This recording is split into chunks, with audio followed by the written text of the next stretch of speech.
Gunfire and blood money rarely prepare a man for the way a single sentence can shatter his ironclad defenses. When a ruthless syndicate heir brought his unforgiving mother to a Manhattan bistro, he expected a quiet dinner. Instead, a tired waitress spoke flawless words that altered both their destinies forever. Rain lashed against the floor-to-ceiling windows of La Hora, Manhattan's most exclusive dining establishment. Inside, the air was heavy with the scent of white truffles, aged Barolo, and the quiet hum of unimaginable wealth. Chloe Bennett adjusted the collar of her starch-stiff uniform, her feet aching from an 8-hour shift that had already stretched into 10. She wasn't supposed to be working the VIP section tonight. She was only 24, burying herself in double shifts to chip away at a mountain of inherited debt, trying to keep her younger brother, Arthur, breathing for another month. The heavy mahogany doors at the front of the restaurant swung open, and the atmospheric chatter in the room instantly died. Lorenzo Vitiello did not walk into a room. He commanded it to submit. He was 32, sharply dressed in a bespoke charcoal suit that hid the lethal tension in his shoulders. As the reigning head of the Vitiello family, a syndicate that controlled shipping ports from New York to Palermo, Lorenzo carried a dangerous, quiet gravity. But tonight, he wasn't flanked by his usual enforcers.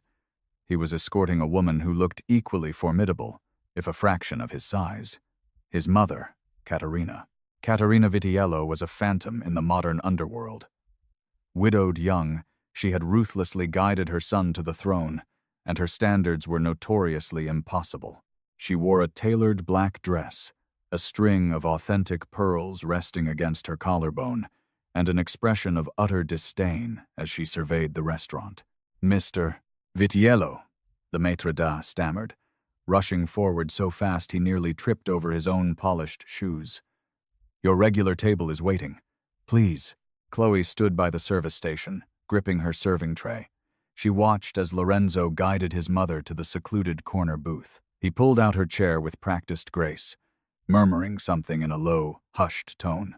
Even from a distance, Chloe could see the exhaustion behind Lorenzo's dark eyes. He looked like a man carrying the weight of a crumbling empire, playing the dutiful son while wolves circled his territory. When the regular waiter for the section, a nervous young man named Simon, approached their table, disaster struck almost immediately. Caterina barely glanced at the menu. She began to speak in a rapid, razor-sharp dialect of Sicilian, not the standardized Italian taught in universities, but the thick, colloquial tongue of the old country, laced with idioms and impatience. She was inquiring about the origin of the veal, demanding to know if the chef understood the traditional preparation of vitello tonato. Simon blinked, his face draining of color. "I apologize, ma'am. Let me get the chef. We have an excellent filet." "Idiota," Caterina muttered, shaking her head in disgust. She looked at Lorenzo. Lorenzo sighed, pinching the bridge of his nose. "Madre, please, just order in English. He doesn't understand. If he serves Italian food, he should understand the soul of it," she snapped back in her native tongue. "I have half a mind to burn this kitchen to the ground." Simon stood frozen, terrified by the sudden shift in the atmosphere. The maître d' was nowhere to be found. Without thinking, driven by a desperate need to diffuse the tension before her coworker lost his job or worse, Chloe stepped forward. She walked gracefully to the table, picking up the fallen napkin and replacing it with a fresh one. She didn't look at Lorenzo. Instead, she locked eyes with the terrifying matriarch. "Mi scusi, signora," Chloe said, her voice steady, melodic, and perfectly accented. "Il vitello non è all'altezza dei suoi standard. Lo chef usa un taglio troppo magro per la vera tradizione. Se posso suggerire, il branzino è stato pescato oggi, preparato esattamente come lo farebbero a Siracusa, con capperi e limone di Sorrento. Excuse me, madame. The veal is not up to your standards.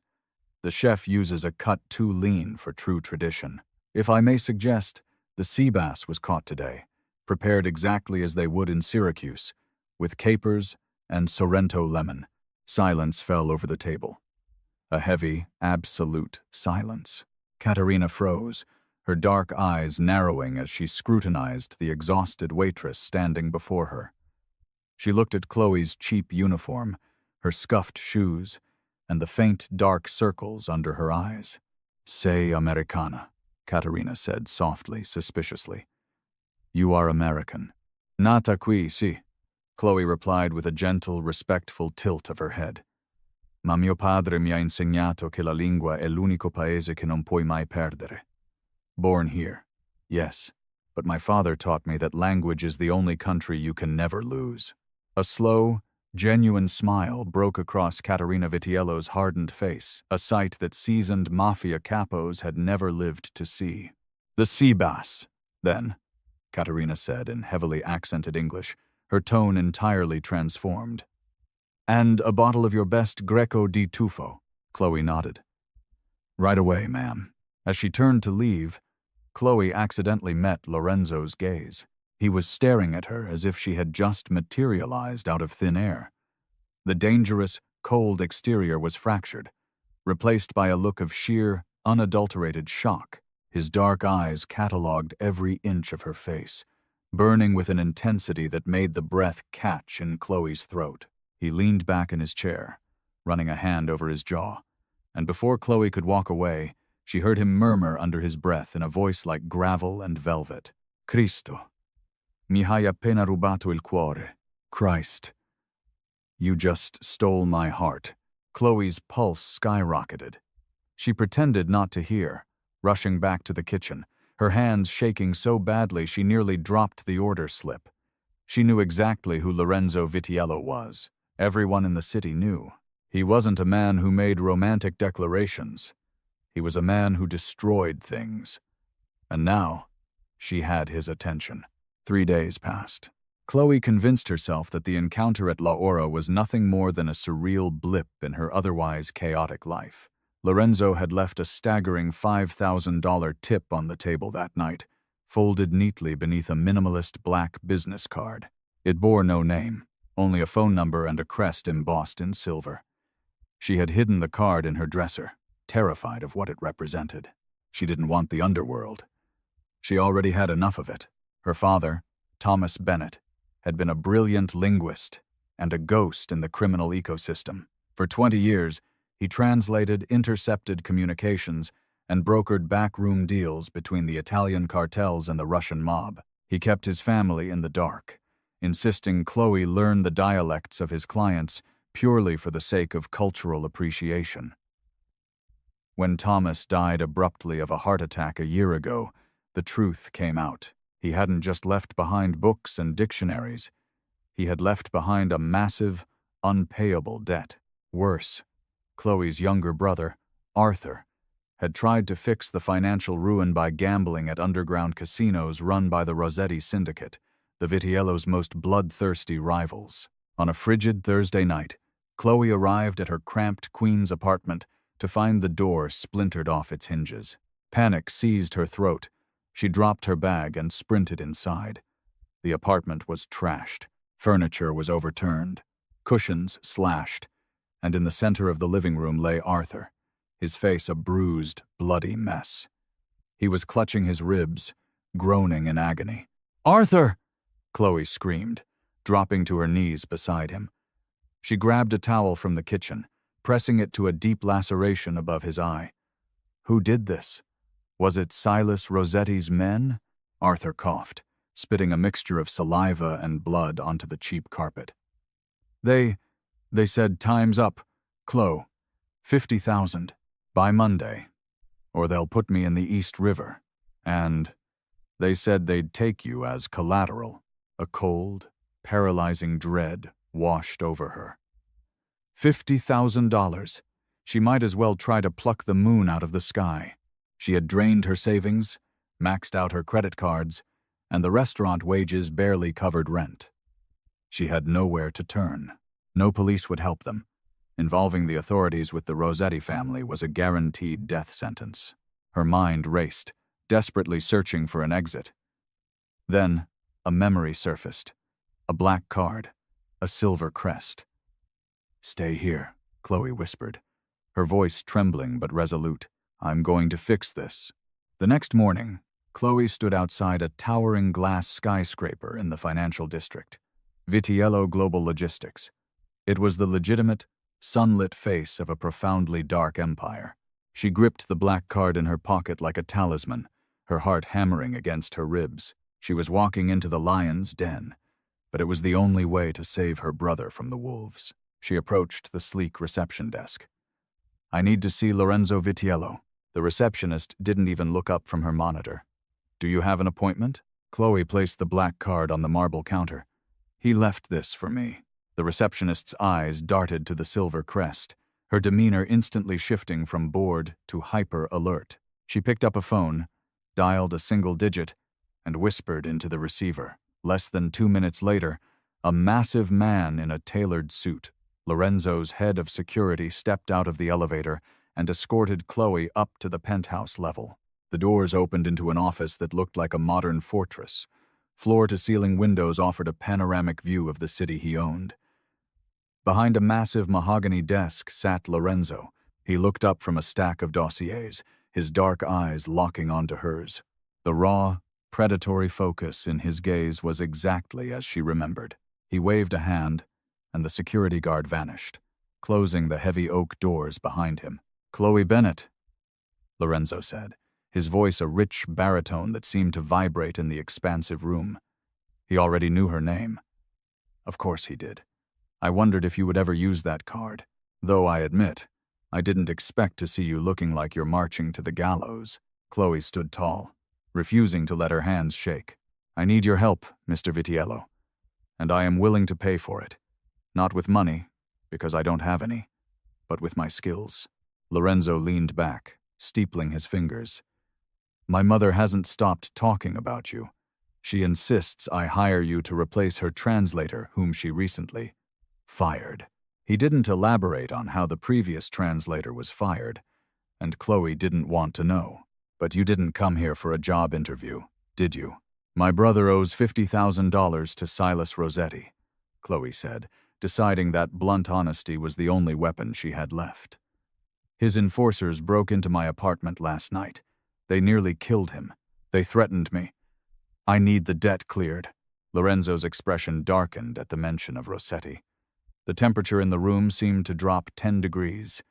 The Rossettis are animals, but 50,000 is a significant favor to ask of a man you met once over a plate of sea bass. My father was Thomas Bennett, Chloe countered, playing her final, desperate card. Lorenzo's eyes widened slightly, a rare crack in his impenetrable facade. He stood up slowly, walking around the desk until he was standing mere inches from her. He smelled of bergamot and danger. Thomas Bennett, the ghost. He was your father? Yes, Chloe whispered, holding her ground despite the overwhelming urge to step back from his intense proximity. He taught me everything, every dialect, every code. I know you're expanding into the ports in Palermo. I know the local families there don't trust outsiders, and they definitely don't trust standard Italian lawyers. They speak in codes, in dialects that take a lifetime to master. I can be your voice there. I can read the ledgers my father left behind. Buy my brother's debt, keep him safe, and I belong to you until the debt is paid. Lorenzo stared down at her, his jaw clenching. He reached out, his knuckles lightly grazing the side of her cheek. The touch was startlingly gentle for a man with so much blood on his hands. You belong to me, he repeated, the words rolling off his tongue with a dark, possessive weight. You have no idea what you're offering, Chloe. I know exactly what I'm offering, she lied, her pulse racing as his thumb traced her jawline. Lorenzo stepped back, pulling out his phone. He dialed a number, his eyes never leaving hers. Silas? It's Vitiello. The Bennett boy's debt. It's mine now. If your dog so much as look at his sister again, I will personally burn your establishments to the ground. Are we clear? He hung up, tossing the phone onto the desk. It's done, Lorenzo said softly. Your brother is safe, but you and I, we are going to Sicily. And you are going to pretend to be my fiancé. The old families won't do business with a bachelor, and they won't trust a hired translator. They will only trust family. Chloe's breath hitched. Fiancé? Yes, Lorenzo replied, stepping into her space once more, the undeniable chemistry between them crackling like electricity. And given how effortlessly you stole my mother's heart and my own, it shouldn't be too difficult of a performance. Pack your bags, amore mio. Our flight leaves tomorrow.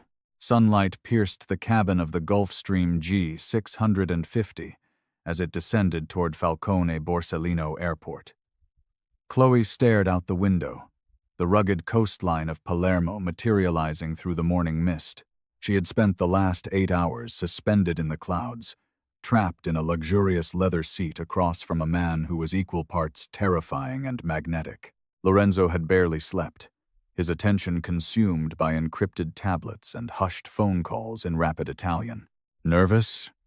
Lorenzo's voice broke the ambient hum of the jet engines. He closed his laptop, rubbing the tension from his jaw. He had discarded his suit jacket hours ago, the sleeves of his crisp white shirt rolled up to reveal a network of faded scars and intricate ink on his forearms, reminders that his empire was built on violence before it was built on commerce. Terrified, Chloe admitted, gripping the armrests.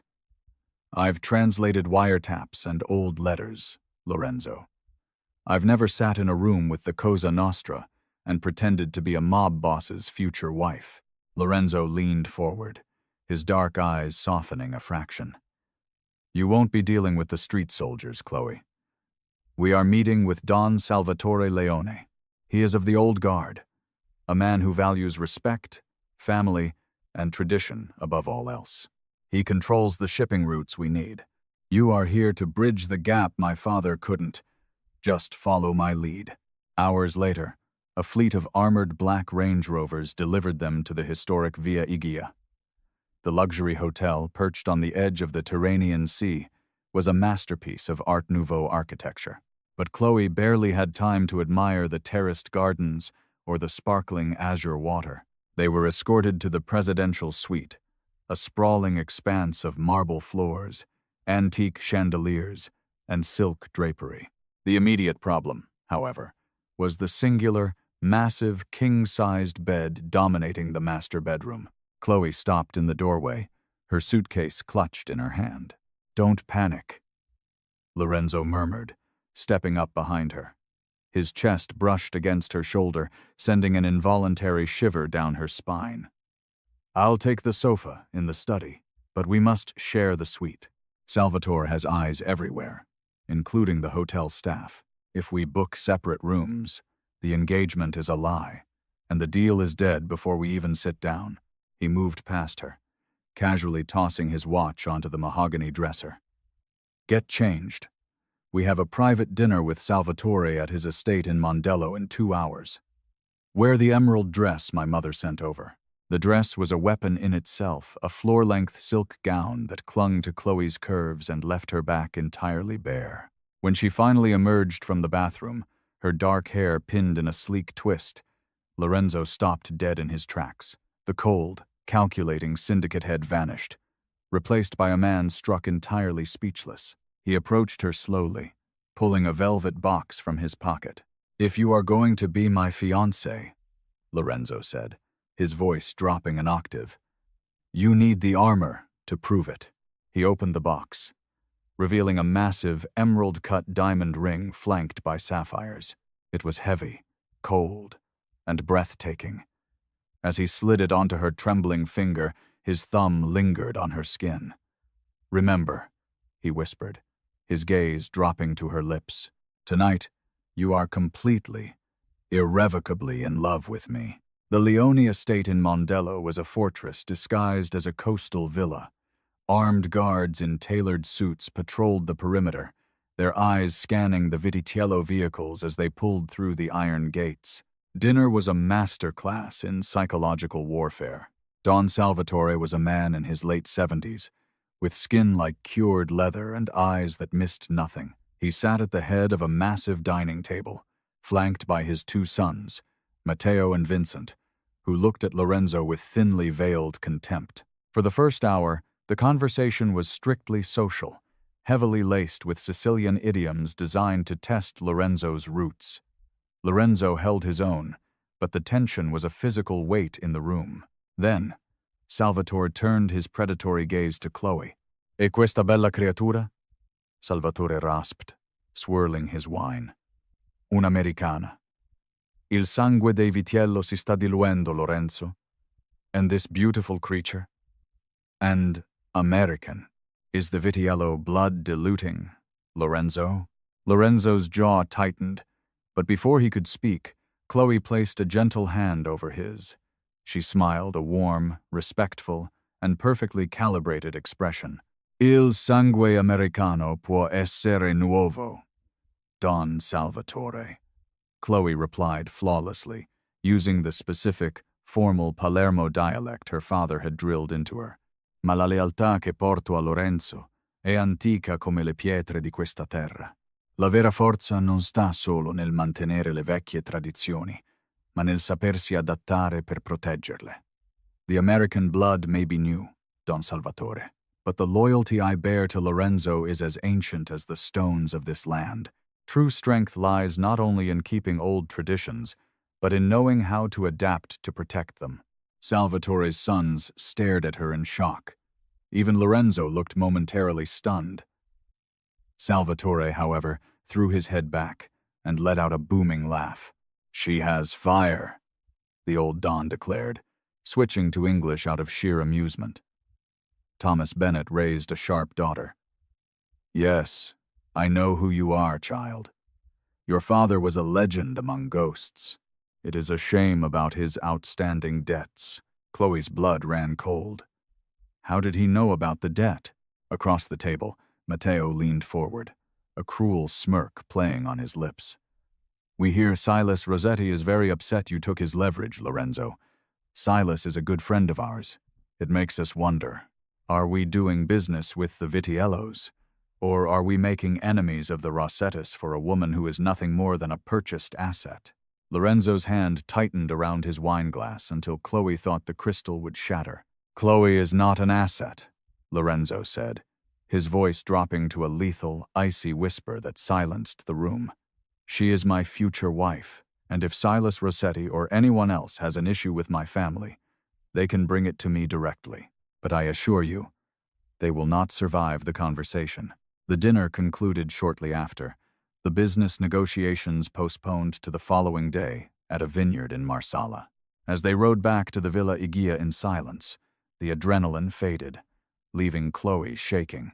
In the safety of their suite, Lorenzo poured 2 glasses of scotch. He handed her one, his expression unreadable. "You were incredible tonight," he said softly. "But Salvatore knows too much. The Rossettis have infiltrated Palermo." "Lorenzo," Chloe started, the alcohol burning her throat. "My father didn't just translate for the mob. Before he died, he told me he hid a master ledger, a book containing the offshore accounts and blackmail material of every major syndicate on the East Coast. I thought he was hallucinating from the painkillers. But Silas Rossetti didn't want $50,000 from my brother. He wanted the ledger. He thought Arthur had it." Lorenzo froze, staring at her. "And do you have it?" Chloe nodded slowly. "It's locked in a safety deposit box in Manhattan. The key is sewn into the lining of the winter coat I left in my apartment." Lorenzo swore violently in Italian, raking a hand through his dark hair. "Rossetti isn't just trying to collect a debt. He's trying to control the entire commission. If Salvatore Leone allies with Silas, they will slaughter my family and take the ports by force." He stepped closer to her, his chest rising and falling heavily. "I promise to protect your brother. I promise to protect you. I am not going to break that vow." Before Chloe could process the intensity in his eyes, Lorenzo closed the distance between them. He cupped her face, his thumbs tracing her cheekbones, and kissed her. It wasn't the calculated, performative kiss of a fake fiancé. It was desperate, bruising, and deeply real. Chloe dropped her glass, the crystal shattering on the marble floor as she tangled her hands in his hair, kissing him back with a fierce, unexpected hunger. The morning sun over Marsala was deceptively bright, casting a golden glow over the sprawling vineyards where the Leone family conducted their illicit affairs. Chloe stood beside Lorenzo on the dusty terrace of a stone farmhouse, the warm Mediterranean breeze doing nothing to calm her racing heart. Today was the final negotiation. If Lorenzo secured the shipping routes, the Vitiello family would solidify their dominance, making them untouchable even to Silas Rossetti. If they failed, the alliance between Leone and Rossetti would spell a death sentence for Lorenzo, Chloe, and her brother Arthur back in New York. Lorenzo wore a tailored black suit, discarding the tie for a more relaxed look that starkly contrasted with the heavy Beretta 9mm concealed at his hip. He didn't look like a man walking into a trap. He looked like a king inspecting his lands. "Stay behind me today," Lorenzo murmured, his hand resting casually on the small of her back. His touch burned through the thin fabric of her sundress, a vivid reminder of the shattered boundaries between them the night before. Translate exactly what they say, but watch Matteo. He is the weak link. He's greedy, and greedy men leak information through their body language. "I know," Chloe whispered back. "My father used to say the loudest man in the room is the one hiding a knife." The heavy wooden doors of the farmhouse creaked open, and Don Salvatore emerged, flanked by Matteo, Vincent, and half a dozen armed guards. A long oak table had been set up under a canopy of grapevines, littered with maps, shipping manifests, and carafes of local red wine. They sat down, the pleasantries completely absent this time. Salvatore began speaking rapidly in Sicilian, detailing the extortionate percentage he wanted from the Vitiello cargo moving through his ports. Chloe translated seamlessly, but her eyes darted between the men. She noticed Matteo continually checking his watch, his foot tapping nervously against the cobblestones. Vincent was completely silent, his hand resting suspiciously close to the inside of his jacket. "Don Salvatore richiede il 40% dei profitti sui container in transito," Chloe relayed to Lorenzo, translating the exorbitant 40% demand. Lorenzo scoffed. "Tell the Don that 20% is my final offer. I am bringing him business he could never secure himself. I am not his vassal." As Chloe translated Lorenzo's counteroffer, she caught a specific, localized slang word. Matteo muttered under his breath to Vincent, "I corvi stanno atterrando." "The crows are landing." Chloe's blood turned to ice. It was a phrase her father had documented in his journals. It wasn't a casual remark. It was a specific operational code used by the Rossetti syndicate to signal an impending ambush. She didn't miss a beat. She turned to Lorenzo, maintaining a perfectly composed smile, and spoke in English. "Lorenzo, he rejects the 20%. Also, the crows are landing. Right now." Lorenzo didn't flinch. His face remained an unreadable mask, but the muscle in his jaw feathered. He slowly reached for his wine glass, his eyes sweeping the perimeter of the vineyard. In the distance, just beyond the tree line, the faint crunch of tires on gravel echoed over the hills. "Salvatore," Lorenzo said, switching to Italian himself, his voice booming over the terrace. "Did you invite Silas to our private meeting?" Salvatore's eyes widened in genuine surprise. He looked at Matteo, and in that split second, the old Don realized his own son had betrayed him. Matteo had sold out his father's territory to the Rossettis in exchange for a higher seat at the table. "Matteo, you fool!" Salvatore roared, slamming his fists onto the table. But it was too late. 3 black SUVs tore through the vineyard gates, crushing the ancient grapevines. Doors flew open before the vehicles even came to a complete stop, and heavily armed men poured out. At the center of them was Silas Rossetti, a sharp-featured, ruthless man who looked more like a Wall Street banker than a mob boss. Chaos erupted. "Get down," Lorenzo shouted, grabbing Chloe by the waist and dragging her behind the heavy oak table just as the first volley of gunfire shattered the carafes of wine above them. Glass and red wine rained down on them like blood. Lorenzo drew his weapon, firing precise, calculated shots over the top of the table. 2 of Silas's men dropped instantly, the Leone guards, confused and suddenly fighting a war on two fronts, began returning fire. Matteo tried to run toward Silas's vehicles, but his own brother, Vincent, shot him in the leg, screaming curses in Sicilian about loyalty and treason.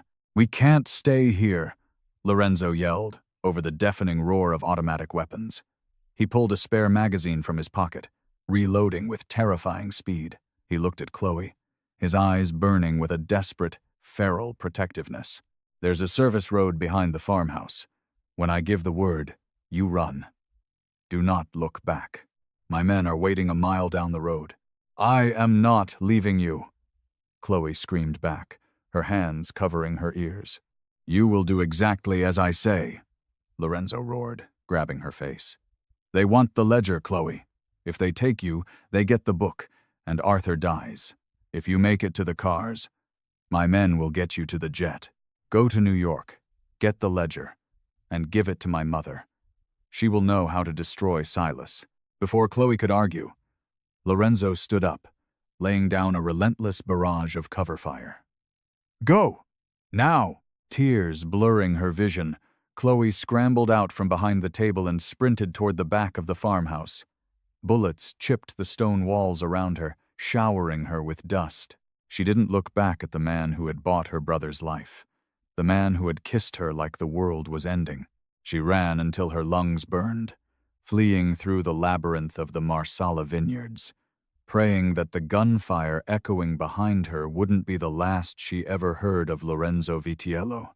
The flight back to New York was a suffocating blur of terror and turbulence. Chloe sat alone in the sprawling cabin of the Vitiello private jet, her hands stained with the dust of the Marsala vineyards and the phantom warmth of Lorenzo's last desperate touch. His men, stoic and terrifyingly silent, had shoved her onto the plane before the local carabinieri or Rossetti's reinforcements could lock down the Palermo airport.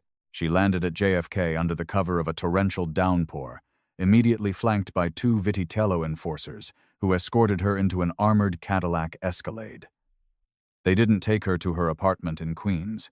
Instead, they drove deep into the heart of Bensonhurst, Brooklyn, pulling up to a formidable, ivy-covered brownstone surrounded by wrought iron gates and men carrying concealed automatic weapons. Caterina Vitiello was waiting in the parlor. The matriarch looked older than she had at the restaurant, the heavy mantle of syndicate warfare visibly pressing down on her shoulders. She stood by a roaring fireplace, her dark eyes locking onto Chloe as she entered. "My son," Caterina demanded, her voice devoid of its usual sharp edge. "Where is my son?" Chloe's throat tightened, fighting back a wave of nausea. "He stayed behind, to give me cover." Silas Rossetti ambushed the meeting. Caterina. Matteo Leone sold him out. Caterina closed her eyes, a sharp, ragged breath escaping her lips. For a fleeting second, she was just a mother terrified for her child. Then, the iron facade slammed back into place. "And the ledger?" Lorenzo called me from the armored car before the meeting. He said Thomas Bennett's daughter held the key to Silas Rossetti's coffin. "I need to go to a Chase Manhattan branch on Fifth Avenue," Chloe said, her voice steadying as the adrenaline flared back to life. "The key to the safety deposit box is sewn into the lining of my father's old winter coat at my apartment, but your men wouldn't let me stop." Caterina nodded sharply. "We go together. Silas will have eyes on your building." Within the hour, a convoy of black vehicles descended upon Queens.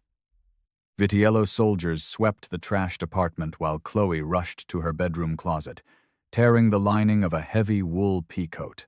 A small, brass key dropped into her palm. By mid-afternoon, under the watchful eyes of heavily armed guards, Chloe stood in the sterile vault of the bank, retrieving a heavy, black, leather-bound notebook. Back in the safety of the Bensonhurst compound, they laid the book on a massive mahogany dining table.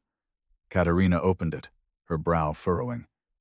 "It's gibberish, lines of numbers mixed with Cyrillic letters and Sicilian slang." "It's not gibberish," Chloe murmured, pulling up a chair. "It's a polyalphabetic cipher. My father used a mix of Neapolitan dialect and Russian bratva shorthand. He taught me the root key when I was 16, pretending it was a puzzle game. For 6 agonizing hours, while the fate of Lorenzo Vitiello remained a dark, terrifying mystery across the Atlantic, Chloe worked. She translated page after page of her father's meticulous records. The ledger was a devastating weapon. It detailed Silas Rossetti's entire money-laundering network, exposing hidden offshore accounts in the Cayman Islands, massive real estate shell companies in Manhattan, and, most fatally, millions of dollars in bribes paid to a corrupt federal magistrate, Judge Harrison Foley. "This is it," Katerina whispered, tracing a manicured fingernail over the translated names. "Silas's power comes from his money and his political protection. Without them, his own capos will turn on him." "Then let's take it all," Chloe said, a fierce, unforgiving fire burning in her chest. She was no longer just a frightened waitress. She was Thomas Bennett's daughter, fighting for the man who had risked everything to save her. Katerina unleashed the full bureaucratic might of the Vitiello empire. Encrypted files were anonymously routed to the FBI's Organized Crime Division, specifically targeting the agents investigating Judge Foley. Simultaneously, Katerina's financial fixers initiated a series of coordinated cyber attacks on Rossetti's shell companies, freezing his localized assets and exposing his offshore holdings to federal scrutiny. By midnight, the New York underworld was in absolute chaos. Silas Rossetti's empire was collapsing in real time, but there was still no word from Sicily. At 2 a.m., the heavy oak doors of the parlor burst open. Chloe shot to her feet, her heart hammering against her ribs. Standing in the doorway, supported by his head of security, was Lorenzo. He looked like he had walked through hell. His black suit was torn and stained with dried blood. A crude bandage was wrapped tightly around his left shoulder, and his face was bruised and exhausted, but his dark eyes were blazing with a lethal, triumphant light. "Lorenzo!" Katerina cried out, rushing forward to grip his face, speaking rapid, tearful Sicilian prayers. Lorenzo kissed his mother's forehead gently, but his eyes never left Chloe. He gently pushed past the guards, walking toward her with a slow, deliberate limp. "I told you," Lorenzo rasped, his voice rough and broken, "I would not break my vow to you." Tears spilled over Chloe's cheeks. She didn't care about the blood, the danger, or the syndicate politics. She threw her arms around his neck, burying her face in his chest. Lorenzo let out a sharp hiss of pain from his wounded shoulder, but his right arm wrapped around her waist with crushing, possessive force, anchoring her to him. "You're alive," she sobbed into his ruined shirt. "Silas. We destroyed his ledgers. Katerina and I ruined him." "I know," Lorenzo murmured, resting his chin on the top of her head. "Silas tried to flee Sicily when his accounts froze. My men intercepted him at the Palermo docks. The Rossetti family is finished. Arthur is safe. You are safe." He pulled back slightly, his hand coming up to cup her jaw, wiping away a tear with his thumb. He looked down at the heavy emerald ring still resting on her finger. It had been a prop, a piece of armor for a dangerous performance. "I bought your brother's debt," Lorenzo said softly, the chaotic noise of the room seeming to fade into absolute silence. "And I told you that you belonged to me until it was paid. But I was wrong." Chloe's breath hitched. "Lorenzo, you don't belong to me, Chloe," he whispered, his dark eyes dropping to her lips. "I belong to you. You didn't just translate a ledger. You translated the darkest parts of my world and you didn't run. So, the fake engagement is over." Before the panic could register in her chest, Lorenzo dropped to one knee, ignoring the agonizing pain in his shoulder. He took her trembling hand, his grip warm and absolute. "Marry me," the mafia boss demanded, though for the first time in his life, it wasn't a command, it was a plea. "For real this time. Let me spend the rest of my life proving that the heart you stole at that restaurant is entirely yours." Chloe looked down at the ruthless, beautiful man kneeling before her, the man who had burned down an empire just to keep her safe. She smiled, her voice thick with emotion as she replied in the flawless Italian that had started it all. "Si, per sempre." Yes. Forever, gunfire fades, replaced by the quiet clinking of crystal inside a heavily guarded Brooklyn brownstone. What started as a desperate translation transformed into an unbreakable syndicate dynasty. Chloe Bennett didn't merely save her brother's life. She permanently rewrote the modern underworld's brutal rulebook alongside Lorenzo Vitiello. Their vast empire currently rests not on inherited violence, but upon the flawless, unspoken language of absolute loyalty and a love forged in survival.